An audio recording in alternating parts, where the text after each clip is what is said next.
Good morning. आज हम लोग बात करते हैं इलेक्ट्रिक फ्लक्स के बारे में। मेरा नाम है अंबिका दास। इलेक्ट्रिक फ्लक्स क्या है? Electric flux linked with any surface is defined as total number of electric field lines passing through that surface. हम लोग इससे पहले इलेक्ट्रिक फील्ड के बारे में बात कर चुके हैं एंड इलेक्ट्रिक फील्ड लाइंस। हम लोग जानते हैं कि इलेक्ट्रिक फील्ड लाइंस जो होता है वो इमेजिनरी लाइंस होते हैं जो इलेक्ट्रिक फील्ड इंटेंसिटी को ग्राफिकल रिप्रेजेंटेशन के लिए ज़रूरी है।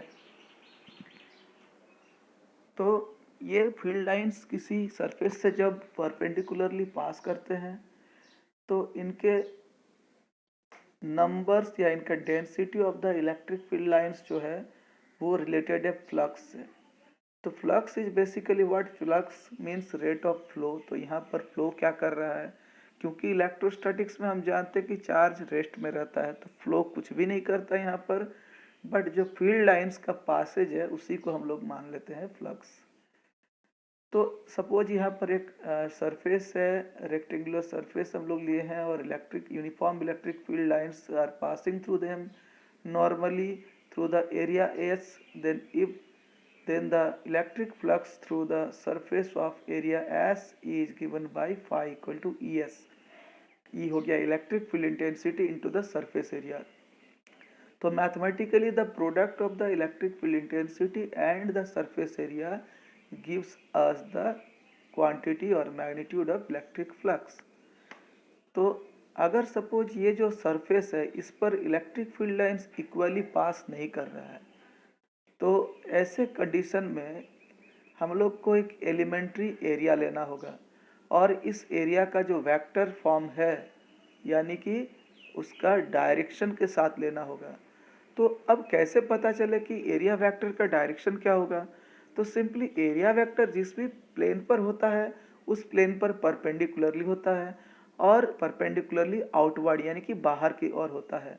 तो हम लोग ने एक इरेगुलर शेप का बॉडी लिया है जैसा कि डायग्राम में दिखाया जा रहा है और उससे इलेक्ट्रिक फील्ड लाइंस पास कर रहा है।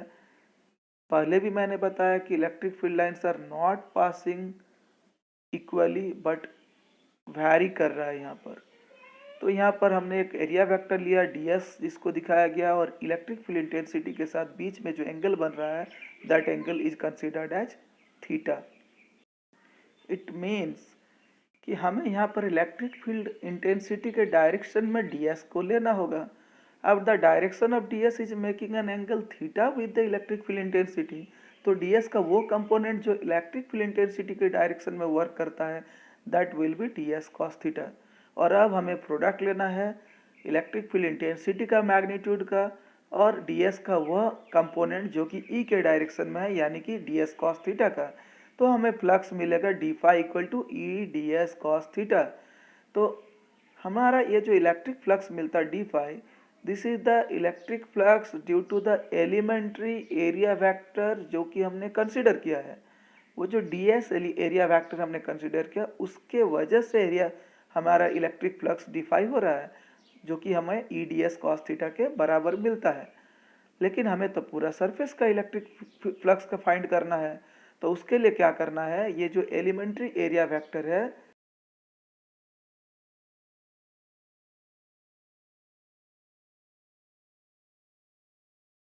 तो total electric field intensity due to the whole surface is given by integration of D phi.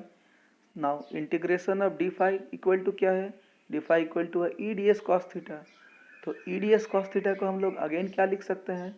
क्योंकि इलेक्ट्रिक फील्ड इंटेंसिटी वेक्टर है, डी एस वेक्टर है, तो E और ds का डॉट प्रोडक्ट को हम लोग E D S cos theta लिख सकते हैं। तो यहाँ हम लोग लिख देते हैं integration of D phi equal to integration of E dot D S, integration over the surface होगा। तो डी फाई को इंटीग्रेट करने से हमें क्या मिलता है? फाई मिलता है और फाई इक्वल टू क्या होगा? Surface integral of E dot D S which is equal to surface integral of E ds cos theta. The total electric flux through a surface in an electric field may be defined as the surface integral of the electric field over that surface। तो इस तरह से हम mathematically electric flux को calculate कर सकते हैं। अब हम कुछ केसेस को कंसिडर करते हैं। पहला केस यह if theta equal to 0 degree, that means कि इलेक्ट्रिक फील्ड इंटेंसिटी जो है ये प्लेन ऑफ द सरफेस पर परपेंडिकुलर होगा। अब यहाँ पर एरिया वेक्टर भी प्लेन ऑफ द सरफेस पर परपेंडिकुलर, ई भी परपेंडिकुलर, और ई और एरिया वेक्टर दोनों सेम डायरेक्शन में होने की वजह से यहाँ थीटा 0 डिग्री होगा। तो cos 0 का वैल्यू 1 होता है, तो फाई इक्वल टू होगा integration of E D s cos 0 equal to integration of E D s which is E s. तो in this case the flux will be maximum when theta equal to 0 degree, that is electric field is perpendicular to the plane of the surface, और plane of the surface से cross कर रहा है। Second case, if theta equal to 90 degree, then electric field is perpendicular, parallel to the plane of the surface। यानी कि यहाँ पर flux जो होगा phi equal to integration of E D S cos 90 degree, और कॉस 90 का value 0 होने के कारण से फ्लक्स का वैल्यू 0 हो जाता है। तो इस तरह से हम लोग थीटा का वैल्यू 0 डिग्री, थीटा का वैल्यू 90 डिग्री, थीटा का वैल्यू 180, अलग अलग वैल्यूज के लिए फ्लक्स को हम लोग कैलकुलेट कर सकते हैं। तो अब हम लोग जानते हैं कि ऐसा यूनिट क्या होगा। ऐसा यूनिट ऑफ फ्लक्स के लिए हम लोग को एरिया का ऐसा यूनिट चाहिए और इलेक्ट्रिक फील्ड इंटेंसिटी का ऐसा यूनिट चाहिए, क्योंकि ट्रिगोनोमेट्रिक रेशियो जो होता है वो डायमेंशन लेस होता है। तो इलेक्ट्रिक फील्ड इंटेंसिटी का ऐसा यूनिट हुआ न्यूटन पर मीटर स्क्वायर एंड न्यूटन पर कूलम, एंड एरिया का ऐसा यूनिट होता है मीटर स्क्वायर। तो ये होगा हमारा न्यूटन मीटर स्क्वायर पर कूलम। डायमेंशनल फार्मूला के लिए अगेन हम इलेक्ट्रिक फील्ड इंटेंसिटी और एरिया का डायमेंशन को यूज करेंगे, और उसका प्रोडक्ट से हमें मिलेगा ml³ t-3 a⁻⁻1 dimensional formula और इलेक्ट्रिक फ्लक्स। यहाँ पर ध्यान देना है कि इलेक्ट्रिक फ्लक्स जो है ये वेक्टर नहीं है, स्केलर क्वांटिटी है। जैसा कि हम ऊपर देख रहे हैं कि ये रिजल्ट जो है dot product of E and D S से मिलता है, और दो वेक्टर का dot product always scalar quantity होता है। तो इलेक्ट्रिक फ्लक्स जो होगा ये स्केलर क्वांटिटी होगा।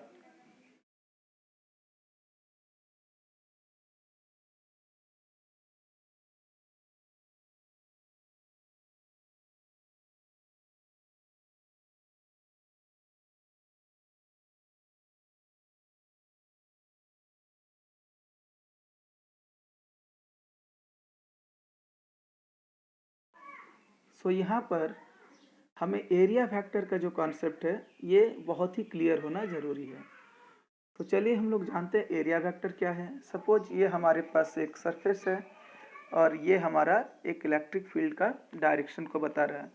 ये जो पॉइंटेड साइज है, ये पॉइंटेड साइज रिप्रेजेंट करेगा direction of the electric field intensity.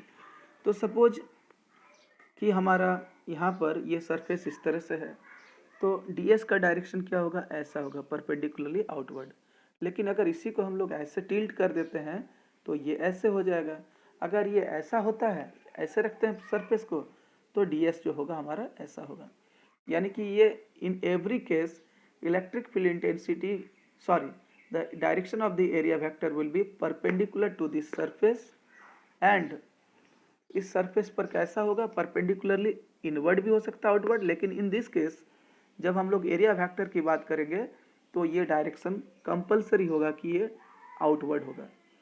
Okay ना, अगर हमारा ये डायरेक्शन तो हमारा ये फिक्स है, इलेक्ट्रिक फील्ड लाइंस अगर हमारा ऐसे पास कर रहा है, देन थीटा क्या होगा, ये जैसा कि आप देख रहे हैं कि ये दोनों पैरेलल है ना, पैरेलल है।